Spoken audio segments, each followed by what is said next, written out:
ದೇವರು ಪ್ರೀತಿಸುವ ಪ್ರೀತಿಯ ಬಿಗ್ ಜೆ ಟಿ ವಿ ಪ್ರಿಯ ವೀಕ್ಷಕರಿಗೆ ನಮ್ಮ ಕರ್ತನಾದ ಯೇಸು ಕ್ರಿಸ್ತನ ಹೆಸರಿನಲ್ಲಿ ನಿಮ್ಮನ್ನು ವಂದಿಸಿ ಸ್ವಾಗತ ಬಯಸ್ತಿದ್ದೇವೆ. ಬನ್ನಿರಿ, ಇಂದು ನಾವು ದೇವರ ವಾಕ್ಯವನ್ನು 1 ತಿಮೋಥಿ 4ನೇ ಅಧ್ಯಾಯದಿಂದ ಅಧ್ಯಯನ ಮಾಡಿಕೊಳ್ಳೋಣ. First epistle to Timothy chapter 4. 1 Timothy 4ನೇ ಅಧ್ಯಾಯದಲ್ಲಿ ಭಕ್ತಿಯ ಅಥವಾ ದೈವಿಕತ್ವದ 17 ರಹಸ್ಯಗಳು, 17 ಸೀಕ್ರೆಟ್ಸ್ ಆಫ್ ಗಾಡ್ಲಿನೆಸ್. ದೇವಭಕ್ತಿಯ 17 ರಹಸ್ಯಗಳು. ಬರೇ ಭಕ್ತಿ ಅಲ್ಲ. ಮೊನ್ನೆ ದಿವಸ ಜೇಕಬ್ ನೈನನ್ ಅಂತ ಹೇಳ್ಬಿಟ್ಟು ಒಬ್ಬ ಸ್ನೇಹಿತರೊಬ್ಬರ ಹತ್ರ ನಾನು ಮಾತಾಡ್ತಾ ಇದ್ದೆ. ಅವರು ವಿಜ್ಞಾನಿಗಳಾಗಿದ್ದರು, ರಷ್ಯಾ ಎಲ್ಲ ಹೋಗಿ ಬಂದಿದ್ದಾರೆ. ಅವೆಲ್ಲಕ್ಕಿಂತಲೂ ಹೆಚ್ಚಾಗಿ ಒಬ್ಬ ಆತ್ಮಿಕ ವ್ಯಕ್ತಿ. ಮತ್ತು ಅವರು ಮಾತಾಡ್ತಾ ಇದ್ದಾಗ ನನಗೆ ಹೇಳಿದಂಥ ಒಂದು ಮಾತು, ಈ ಗಾಡ್ಲಿನೆಸ್ ಅನ್ನುವಂಥದ್ದು ಕೇವಲ ಭಕ್ತಿ ಅಲ್ಲ, ಅದು ದೇವಭಕ್ತಿ ಅಂತ ಹೇಳ್ಬೋದು, ಅಥವಾ ದೈವಿಕತ್ವ ಅಂತ ಹೇಳ್ಬೋದು, ದೇವರಂತಿರುವುದು ಅಂತ ಹೇಳ್ಬೋದು, ಅಥವಾ ದೇವರ ಸ್ವರೂಪತ್ವ ಅಂತ ಹೇಳ್ಬೋದು. ಗಾಡ್ಲಿನೆಸ್ ಅಂದರೆ ದೇವರಂತಿರುವುದು, ದೇವರ ಸ್ವರೂಪವಾಗಿರುವಂಥದ್ದು, ದೇವರನ್ನು ಹೋಲುವಂಥದ್ದು ಅಂತ ಹೇಳ್ಬೋದು. ಅಂದರೆ ದೇವರ ಹಾಗೆ ಇರುವಂಥದ್ದರ ರಹಸ್ಯ, the secret of godliness or godlikeness or God's imageness, godlikeness ಅಂತ ಹೇಳ್ಬೋದು. ಆ ರೀತಿಯಾಗಿ ನಾನು ಭೂಲೋಕದಲ್ಲಿ ಇರಬೇಕಾದ್ರೆ ಏನು ಮಾಡಬೇಕು? 17 ಸೀಕ್ರೆಟ್ಸ್, 17 ರಹಸ್ಯಗಳು. ಒಂದೊಂದಾಗಿ ಅದನ್ನು ನೋಡ್ಕೊಳ್ಳೋಣ. ದೇವಭಕ್ತಿಯ, ದೇವರಂತಿರುವ ದೈವಿಕತ್ವದ 17 ರಹಸ್ಯಗಳು. ಮೊದಲನೇದಾಗಿ, ಹಿಯರ್ ಹಿಸ್ ವಾಯ್ಸ್. ದೇವರಾತ್ಮನ ಸ್ವರ ಕೇಳಿಸಿಕೊಳ್ಳುವಂಥದ್ದು. ಯಾಕಂದರೆ 1 ತಿಮೋಥಿ 4ನೇ ಅಧ್ಯಾಯದಲ್ಲಿ ವಂಚಿಸುವ ಆತ್ಮಗಳು ಕಡೆ ಕಾಲದಲ್ಲಿ ಭಾಳ ಇರ್ತಾವಂತೆ. ಮುಂಬರುವ ದಿನಗಳಲ್ಲಿ ಅಥವಾ ಕಡೆ ಕಾಲದಲ್ಲಿ ವಂಚಿಸುವ ಆತ್ಮಗಳು ಕಾರ್ಯ ಮಾಡ್ತಾ ಇರ್ತವೆ. ದೆವ್ವಗಳ ಬೋಧನೆಗಳು ಆ್ಯಕ್ಟಿವ್ ಆಗಿರ್ತವೆ. ಅಂಥ ಸಂದರ್ಭದಲ್ಲಿ ಭಾಳ ಜನರು ವಿಶ್ವಾಸ ಬಿಟ್ಟು ಬಿದ್ದು ಹೋಗ್ತಾ ಇರುವಂಥ ವೇಳೆಯಲ್ಲಿ ದೇವರಾತ್ಮನು ಸ್ಪಷ್ಟವಾಗಿ ಹೇಳುವಂಥದ್ದನ್ನು ಕೇಳಿಸಿಕೊಳ್ಳುವವರು ಧನ್ಯರು. Wow, thank you lord. ಕರ್ತನೇ, ನಿನಗೆ ಸ್ತೋತ್ರವಾಗಲಿ ಅಂತ ನಾವು ಹೇಳಬೇಕು. ಯಾಕಂತ ಹೇಳಿದರೆ, ದೇವರಾತ್ಮನ ಅನೇಕ ಸ್ವರಗಳ ನಡುವೆ ದೇವರಾತ್ಮನ ಸ್ವರವನ್ನು ಕೇಳಿಸಿಕೊಳ್ಳುವಂಥವರು ದೈವತ್ವ ಅಥವಾ ದೇವಭಕ್ತಿ ಅಥವಾ ದೇವರಂತಿರುವುದು ಅಥವಾ ದೇವರ ಸ್ವರೂಪದಲ್ಲಿ ದೇವರ ಹೋಲುವಂಥ ಜೀವನವನ್ನು ಮಾಡ್ತಾರೆ.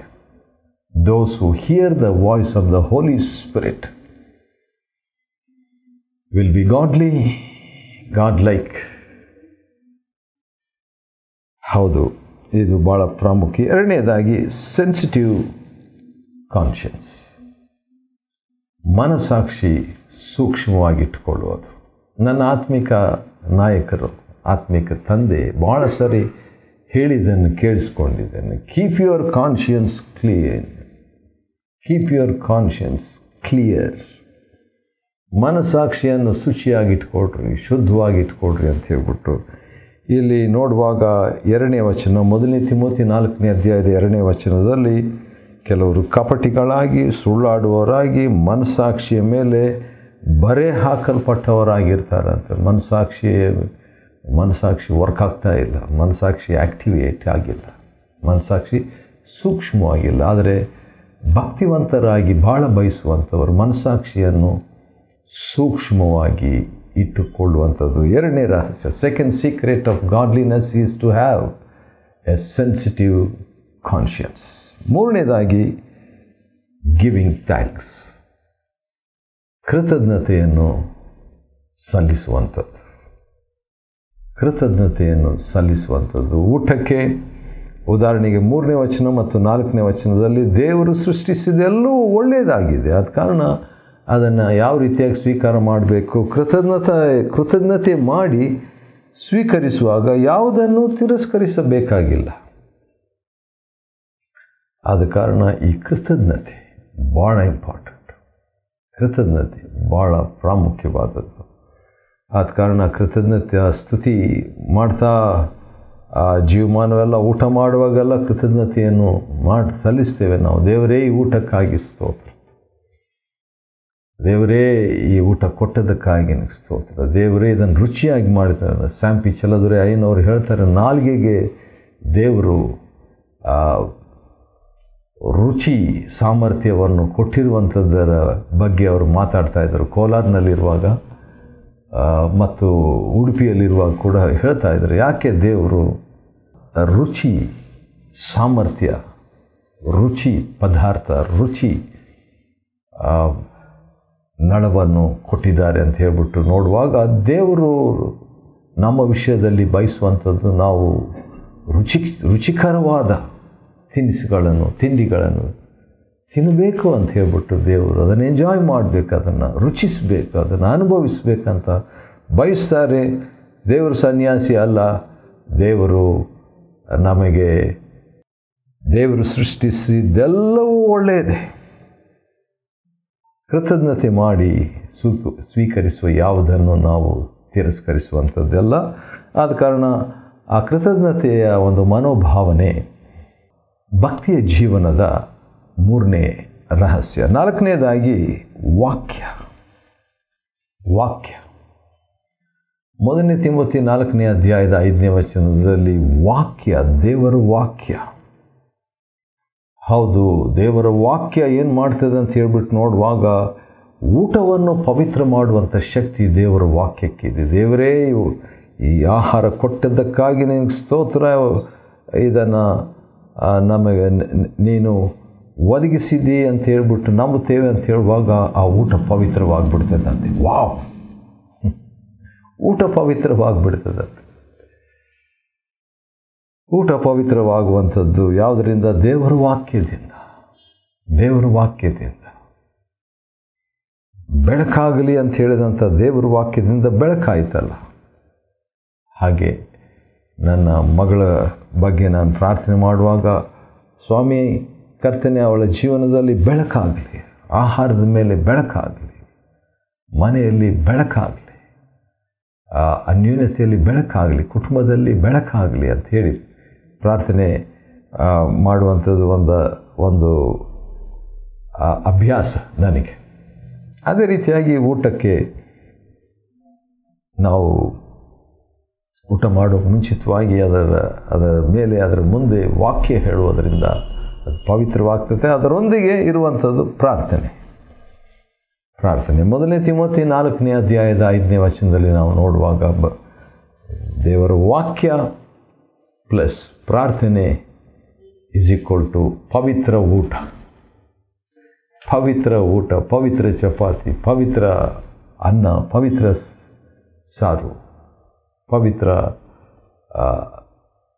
ಏನು ನಿಮಗೆ ಇಷ್ಟವಾಗಿದ್ದಂಥ ಭೋಜನ ಇದೆಯೋ, ಊಟ ಇದೆಯೋ, ಅದೆಲ್ಲ ಪವಿತ್ರವಾಗಬೇಕಾದ್ರೆ ಸೀಕ್ರೆಟ್ ಏನಂತ ಹೇಳಿದ್ರೆ ದೇವರ ವಾಕ್ಯ ಪ್ಲಸ್ ಪ್ರಾರ್ಥನೆ. 1 ತಿಮೋಥಿ 4:5 ಇದು ಭಕ್ತಿಯ ಅಥವಾ ದೇವಭಕ್ತಿಯ 5ನೇ ರಹಸ್ಯ, 5ನೇ ವಚನದಿಂದ ತಿಳ್ಕೊಳ್ಬೋದು. ಅದಾದ ಮೇಲೆ ಒಂದು ವಿಷಯ 6ನೇ ವಚನದಲ್ಲಿ 6ನೇ ರಹಸ್ಯ ಇದೆ. ದೇವರಂತೆ ನಾವು ಬಾಳಬೇಕಾದ್ರೆ, ಭಕ್ತಿವಂತರಾಗಿ ಬಾಳಬೇಕಾದ್ರೆ, ದೇವಭಕ್ತಿಯನ್ನು ಅನುಸರಿಸಬೇಕಾದ್ರೆ, ದೇವರಂತೆ ಬಾಳಬೇಕಾದ್ರೆ 6ನೇ ರಹಸ್ಯ ಏನಂತ ಹೇಳಿದ್ರೆ ನಂಬಿಕೆ. 1 ತಿಮೋಥಿ 4ನೇ ಅಧ್ಯಾಯದ 6ನೇ ವಚನದಲ್ಲಿ ಈ ವಿಷಯಗಳನ್ನು ಸಹೋದರಿಗೆ ತಿಳಿಸುವನಾದರೆ ನೀನು ಅನುಸರಿಸುತ್ತಿರುವ ನಂಬಿಕೆಯ ಮತ್ತು ಸ್ವಸ್ಥ ಬೋಧನೆಯ ವಾಕ್ಯಗಳಲ್ಲಿ ಪೋಷಣೆ ಹೊಂದುವವನಾಗಿ ಯೇಸು ಕ್ರಿಸ್ತನ ಒಳ್ಳೆ ಸೇವಕನಾಗಿರುವೆ. ಒಳ್ಳೆ ಸೇವಕರು ಯಾರು?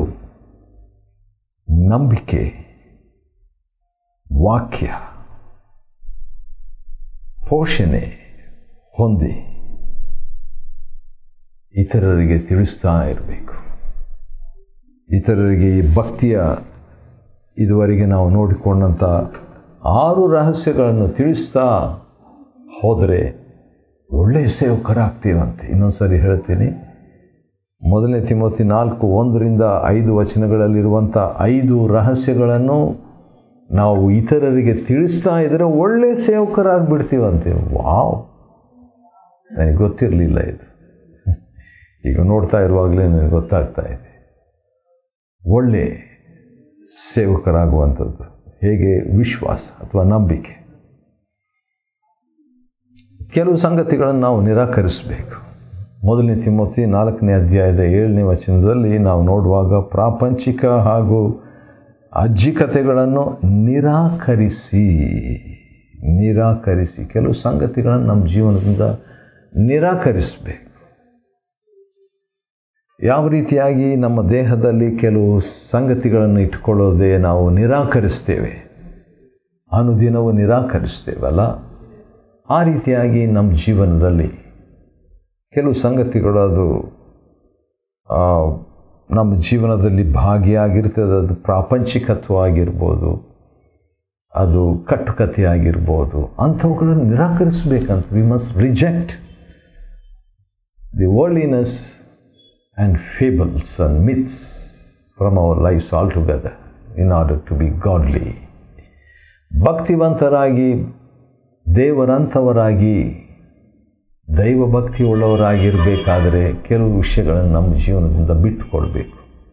ನಮ್ಮ ಮನಸ್ಸಾಕ್ಷಿಗೆ ಅದು ಗೊತ್ತು ಯಾವುದನ್ನು ಬಿಟ್ಟುಕೊಡ್ಬೇಕು. ಕಣ್ಣು ಮುಚ್ಚಿಕೊಂಡು ಸ್ವಾಮಿ ಕರ್ತನೆ ನಾನು ಯಾವುದನ್ನು ಬಿಟ್ಟುಕೊಡ್ಬೇಕು ಎಂಬುದಾಗಿ ಹೇಳುವಾಗ ಕೆಲವು ವಿಷಯಗಳನ್ನು ದೇವರು ತೋರಿಸ್ಬೋದು. ಕೆಲವು ವಿಷಯಗಳು ನಮ್ಗೆ ಗೊತ್ತಿಲ್ಲದೆ ಇರ್ಬೋದು. ಅವುಗಳನ್ನು ನಾವು ಬಿಡುವ ಹಂಗಿನಲ್ಲಿದ್ದೇವೆ. 8ನೇದಾಗಿ ಶಿಸ್ತು.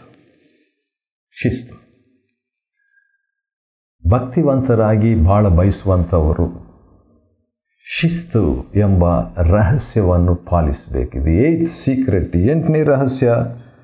ಹೌದು, ನಾವು ಶಿಸ್ತು ಅಂತ ಹೇಳಿದ್ರೆ 8ನೇ ವಚನದಲ್ಲಿ ನಾವು ನೋಡುವಾಗ, ದೇಹ ಸಾಧನೆ ಸ್ವಲ್ಪ ಮಟ್ಟಿಗೆ ಲಾಭಕರ. ಜಿಮ್ಮಿಗೆ ಹೋಗುವಂಥದ್ದು, ವ್ಯಾಯಾಮ ಮಾಡುವಂಥದ್ದು, ಬೆಳಗ್ಗೆ ವಾಕಿಂಗ್ ಹೋಗುವಂಥದ್ದು, ಓಡುವಂಥದ್ದು, ಈ ಶಿಸ್ತು ಒಳ್ಳೆಯದು. ಅದಕ್ಕೆ ಪ್ರಯೋಜನವಿದೆ.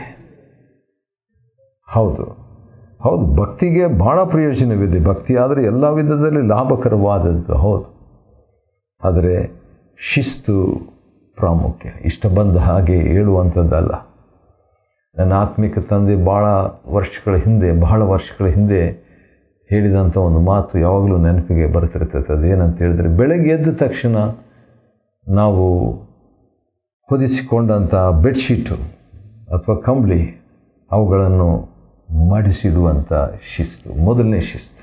First discipline for a victorious life. ಜಯಕರವಾದಂಥ ಜೀವನವನ್ನು ಜೀವಿಸಬೇಕಾದರೆ ಮೊದಲನೇ ರಹಸ್ಯ ಏನಂತ ಹೇಳಿದ್ರೆ, ಬೆಳಗ್ಗೆ ಎದ್ದು ನಾವು ಹೊದಿಸಿಕೊಂಡಿರ್ತಕ್ಕಂಥ ಬೆಡ್ಶೀಟನ್ನು ಅಥವಾ ಕಂಬಳಿಯನ್ನು ಮಡಿಸಿ ಇಡುವಂಥದ್ದು. ಇದೇನು ದೊಡ್ಡ ವಿಷಯ ಅಲ್ಲ, ಆದರೆ ನಮ್ಮ ಕರ್ತನಾದ ಯೇಸು ಕ್ರಿಸ್ತನು ಆ ರೀತಿಯಾಗಿ ಮಾಡಿದರ ಬಗ್ಗೆ ದೇವರ ವಾಕ್ಯದಲ್ಲಿ ನಾವು ನೋಡ್ತೇವೆ. ಪುನರುತ್ಥಾನನಾದ ನಂತರ ಅದು ಮಡಿಸಿಡಲಾಗಿತ್ತಂತೆ. ಅದು ಯೇಸು ಸ್ವಾಮಿ ದೇವದೂತರನ್ನು ಕರೆಸಿ ಮಡಿಸಿಡಂತ ಹೇಳಿರಲಿಕ್ಕಿಲ್ಲ, ತಾನೇ ಎದ್ದು ಅದನ್ನು ಮಡಿಸಿಟ್ಟಿರಬೇಕು. ಯಾಕಂತ ಹೇಳಿದರೆ ಅದು ಆತನಿಗೆ ಅಭ್ಯಾಸವಾಗಿತ್ತು, ಬೆಳಗ್ಗೆ ಎದ್ದು ಮಡಿಸುವಂಥದ್ದು. ಯಾರ್ಯಾರು ಯಶಸ್ವಿಯಾದಂಥ ನಾಯಕರು ಭೂಲೋಕದಲ್ಲಿ ಇದ್ದಾರೆ ಅಂತ ಹೇಳ್ಬಿಟ್ಟು ಒಂದು ಸರ್ವೆ ಮಾಡಿದಾಗ ಅದರಲ್ಲಿ ಟಾಪ್ 15-20 ಜನರು ನೋಡುವಾಗ ಅವರೆಲ್ಲರಲ್ಲಿದ್ದಂಥ ಒಂದು ಅಭ್ಯಾಸ, ಬೆಳಗ್ಗೆ ಅವರು ಮಡಿಸಿಡ್ತಿದ್ದಾರೆ ಬೆಡ್ಶೀಟನ್ನು, ಕಂಬಳಿಯನ್ನು. ಹೌದು, ಡಿಸಿಪ್ಲಿನ್ 8ನೇದಾಗಿ. 9ನೇದಾಗಿ ನಿರೀಕ್ಷೆ. 10ನೇ ವಚನ, 1 ತಿಮೋಥಿ 4ನೇ ಅಧ್ಯಾಯದ 10ನೇ ವಚನದಲ್ಲಿ ಜೀವಸ್ವರೂಪನಾದ ದೇವರನ್ನು ನಾವು ನಿರೀಕ್ಷಿಸಿದ್ದೇವೆ. ನಿರೀಕ್ಷೆ ಭಾಳ ಇಂಪಾರ್ಟೆಂಟ್. ಹೌದು, ಈ ನಿರೀಕ್ಷೆ ನಮ್ಮ ಜೀವನದಲ್ಲಿ ಇರುವಾಗ ಮುಂದೆ ಸಾಗುವಂತೆ ಮಾಡ್ತದೆ. ಆದರೆ ಇಬ್ರಿಯ 10:23 ನಿರೀಕ್ಷೆಯನ್ನು ಅರಿಕೆ ಮಾಡಬೇಕಂತ ಹೇಳ್ಬಿಟ್ಟು ದೇವರ ವಾಕ್ಯದಲ್ಲಿ ಇದೆ. ಅದು ನನಗೆ ಭಾಳ ಇಷ್ಟವಾದಂಥ ಒಂದು ವಚನ. ಯಾಕಂತ ಹೇಳಿದರೆ ನಿರೀಕ್ಷೆಯನ್ನೇ ನಾವು ಅರಿಕೆ ಮಾಡಬೇಕು ಎಂಬಂಥ, ನಾವು ನಮ್ಮ ನಿರೀಕ್ಷೆಯ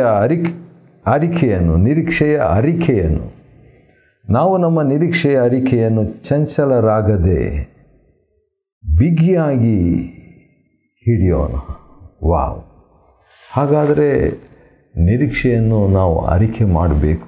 ನಿರೀಕ್ಷೆ ಅನ್ನುವಂಥದ್ದು ನಾವು ಇನ್ನೂ ಹೊಂದಿಲ್ಲ, ಆದರೆ ನಾವು ಹೊಂದುವಂಥದ್ದನ್ನು, ನಿರೀಕ್ಷೆಯನ್ನು ಅರಿಕೆ ಮಾಡುವಾಗ ಏನಾಗ್ತದೆ, ಅದರಂತೆ ಆಗ್ತದೆ.